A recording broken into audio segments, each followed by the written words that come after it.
নমস্কার বন্ধুরা, সিংহরাজ প্লেটে আপনাদেরকে স্বাগত জানাই। আজকে আমি বানাবো গাজরের হালুয়া।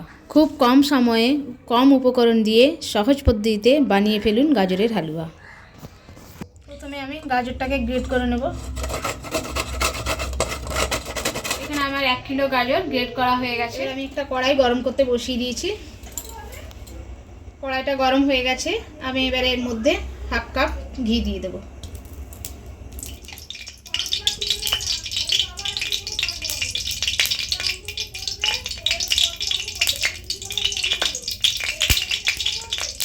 ঘিটা গরম হয়ে গেছে।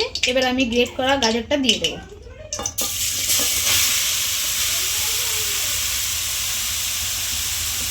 গ্যাসটাকে মিডিয়াম টু লো করে গাজরটাকে আমি ভালো করে ভেজে নেব। গাজরটা ততক্ষণ ভাজবো যতক্ষণ না এর হালসানি গন্ধটা যায়। গাজরটা আমার ভাজতে ভাজতে সেদ্ধ হয়ে গেছে। এবার আমি এতে 300 গ্রাম চিনি অ্যাড করব। চিনিটা দিয়ে আমি আবারও ভালো করে নাড়াচাড়া করতে থাকি। চিনিটা প্রায় গলে এসছে, আরও কিছুক্ষণ এটাকে আমি নাড়িয়ে নেব। চিনিটা ভালোভাবে গলে গেছে। এবার আমি উপর থেকে গুঁড়ো দুধ ছড়িয়ে দেবো।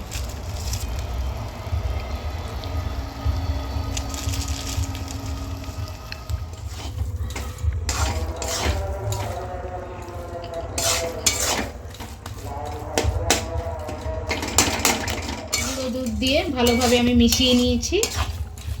এবার আমি উপর থেকে এলাচ গুঁড়ো ছড়িয়ে দেবো। এবার আমি এটাকে ভালো করে মিশিয়ে নেব। তৈরি আমাদের গাজরের হালুয়া। এবার আমি নামিয়ে নিয়ে ঠান্ডা করে নেব। আমার আজকের এই রেসিপিটি আপনাদের কেমন লাগলো কমেন্ট করে অবশ্যই জানাবেন। আর ভালো লাগলে লাইক, শেয়ার, সাবস্ক্রাইব করে পাশে থাকবেন।